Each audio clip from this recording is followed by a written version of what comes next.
जय माता दी, जय मां कामाख्या। देव राधा ट्रस्ट सत्यवाणी चैनल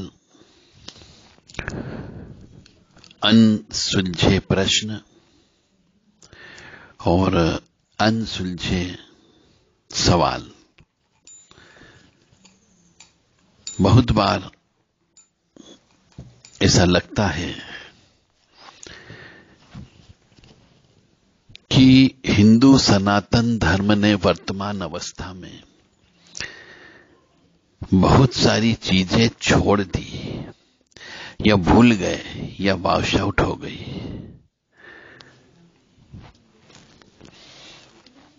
जिंदगी में जो रस था, आनंद था,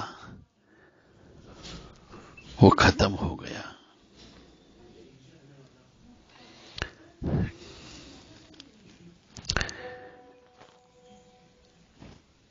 पहले मनुष्यों को सिद्धि मिला करती थी, जो आजकल प्राप्त नहीं होती है।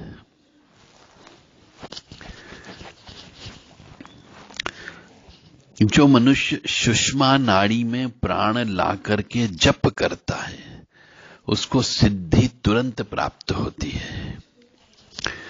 अब आजकल के युवा जवान पीढ़ी को यही नहीं मालूम कि सुषमा नाड़ी कहां पर है, तो सिद्धि कहां से मिलेगी। और सिद्धि के लिए भटक रहे हैं, केवल मंत्र जप कर रहे हैं, माला ले ली, घूम रहे हैं साहब। उससे कुछ भी नहीं होना है। सुषमा नाड़ी में प्राण ला करके जो भी अच्छा बुरा संकल्प ले लिया जाए, वह सिद्ध होकर के ही रहता है। यानी वो काम बनता ही बनता है, चाहे मरते को बचाना हो या जिंदा को मारना हो या किसी को वश में करना हो। तो भी बड़े साधु सन्यासी अघोरी जिनके प्राण सुषमा नाड़ी में रहते हो, वह किसी को भी आशीर्वाद दे दे या श्राप दे दे तो वह सच होकर के ही रहता है। और उनके आशीर्वाद से वह मिल भी जाता है जो प्रारब्ध में भी न हो। यानी भगवान भी उनके वचनों का सम्मान करते हैं। यह एक प्रकार की वाक सिद्धि ही समझो।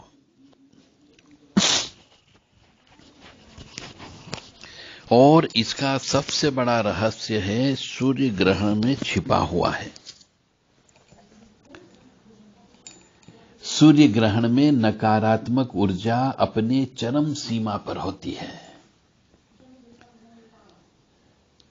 सूतक लगता है, इसीलिए चीजें सड़ने लगती है, जीवाणु भी सर्वाधिक सक्रिय हो जाते हैं, इसलिए खा भी नहीं सकते। फिर भी मंत्र सिद्ध होता ही है। ऐसे ही शरीर में एवं सूर्य और चंद्र नाड़ी का संतुलन होता है, तब है प्राण सुषुम्ना नाड़ी में बहना शुरू हो जाता है। जब बाएं और दाएं दोनों नासिका से समान रूप से सांस ली जाए, तब प्राण सुषुम्ना नाड़ी में होता है।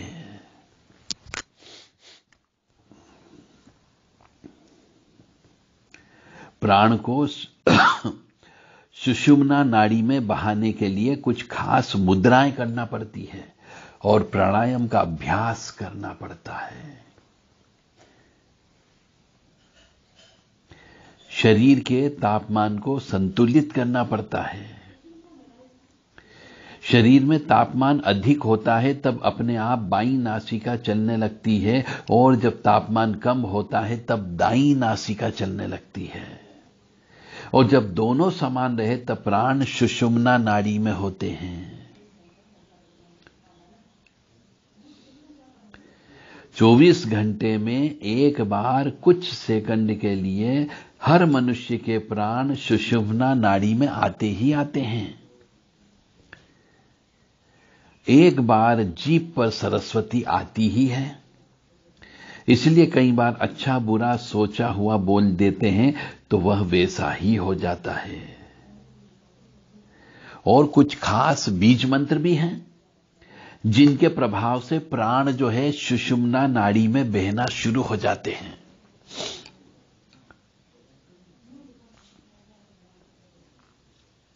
बुद्धिमान व्यक्ति जो है इस प्रकार के कार्य को, यानी अपने प्राण को सुषुम्ना नाड़ी में लाकर के आध्यात्मिक उन्नति करते हैं या उच्च गति को प्राप्त करने का प्रयास करते हैं और प्रयोग भी करते हैं। यदि मनुष्य ब्रह्म मुहूर्त में उठ करके अपने प्राणों को सुषुम्ना नाड़ी में ला करके जो सही गलत मांगा जाए वह मिलकर ही रहता है। यह विद्या भगवान देता भी उसे है जो दुरुपयोग नहीं करता है। बड़े गुरुओं ने यह सब विद्या इसीलिए बहुत जगह लुप्त कर दी क्योंकि कलयुग में मनुष्य इसका दुरुपयोग करेगा ही करेगा। तो मनुष्य यदि इस विद्या को सीखना चाहता हो कि अपने प्राण को सुषुम्ना नाड़ी में कैसे लाया जाए, तो उसे ब्रह्म मुहूर्त में उठना प्रारंभ कर देना चाहिए। हम शम नम गम धम सम खम महाकाल भैरवाय नमः। इस मंत्र का जप करने से प्राण जो है सुषुम्ना नाड़ी में आकर के अपने शरीर के तापमान को बैलेंस करते हैं। इससे दोनों स्वर चलते हैं। अपनी नासिका के बायां और दायां दोनों से आप सांस ले सकते हो। ओम हम शम नम गम फम सम खम महाकाल भैरवाय नमः। इसका प्रयोग केवल ब्रह्म मुहूर्त में ही किया जाता है। 4 बजे उठ करके ही प्राणायाम करना होता है। कम से कम धीरे धीरे इसको बढ़ाते हुए आपको 50 बार तक तो करना ही पड़ेगा। उसके बाद में आप ये कार्य कर सकते हैं। ब्रह्म मुहूर्त में उठ करके मनुष्य को अपने इष्ट देवता का ध्यान करना चाहिए, कुल देवी देवता का ध्यान करना चाहिए। ओम श्रीमन महागणाधिपते नमः। ओम उमा महेश्वराभ्यो नमः। ओम शची पुरंदराभ्यो नमः। ओम वाणी हिरण्यगर्भाभ्यो नमः। ओम लक्ष्मी नारायणाभ्यो नमः। ओम कुल देवताभ्यो नमः। ओम इष्ट देवताभ्यो नमः। ओम ग्राम देवताभ्यो नमः। ओम स्थान देवताभ्यो नमः। ओम स्थापित देवताभ्यो नमः। ओम सर्वेभ्यो देवेभ्यो नमः। ओम सर्वेभ्यो तीर्थेभ्यो नमः। ओम सर्वेभ्यो ब्राह्मणेभ्यो नमः। ओम सर्वेभ्यो ऋषिभ्यो नमः। ओम सर्वेभ्यो सिद्धाय नमः। ओम नवग्रह देवताभ्यो नमः। ओम वास्तु देवताभ्यो नमः। ओम गुरुभ्यो नमः। ओम मातपितृचन कमलेभ्यो नमः। ओम चतुष्षष्ठी योगिनी देवेभ्यो नमः। ओम षोडश मातृका देवेभ्यो नमः। ओम सप्तघत मातृका देवेभ्यो नमः। ओम सप्त सागरेभ्यो नमः। ओम सप्त नदीभ्यो नमः। ओम सप्त ऋषिभ्यो नमः। ओम छम क्षेत्रपालाय नमः। ओम बम भैरवाय नमः। क्रीम कालिकाय नमः। ओम क्लीम कृष्णाय नमः। हम हनुमते नमः। ओम ह्रीम हनुमते रामदूताय नमः। ओम नमो भगवते वासुदेवाय। ओम नमो नारायणाय। ओम ब्रह्मणे नमः। ओम विष्णवे नमः। ओम महेश्वराय नमो नमः। ओम ह्रीम वज्रनखाय तीक्ष्णोष्ठाय दृष्टायुधाय महासिंहाय हुम फट। ओम मृत्युंजय महादेव त्राहि मां शरणागतम जन्म मृत्यु जरा व्याधि पीड़ितम कर्म बंधने। ओम श्री महाकाली महालक्ष्मी महासरस्वती त्रिगुणात्मिका स्वरूपाय श्री दुर्गा देव्ये नमो नमः।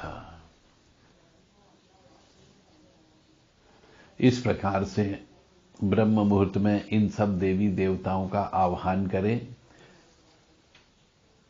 दीपक लगाएं, शुद्ध स्वच्छ पवित्र स्थान पर पवित्र आसन पर बैठ करके पूर्व दिशा की ओर मुंह करके अपनी प्राणों को सुषुम्ना नाड़ी में लाने का प्रयास करें।